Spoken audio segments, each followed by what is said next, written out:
Imagine a plant-based chili that tastes like a full-fat chili. Well, you got one right here. Watch the full video and see exactly what I mean.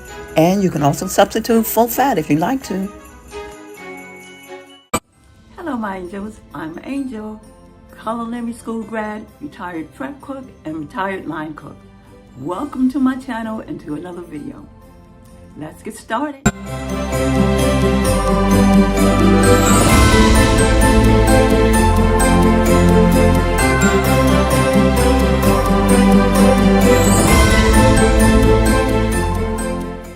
Yeah.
do you like this recipe? If you like it, all you have to do is give me a thumbs up. That's going to be a like. Leave a comment down below and come back and see what happens next time. Thank you for watching. I'll see you then. Bye. Please be the blessing to someone. And as always, many blessings and much favor until we meet again. I'll see you next time.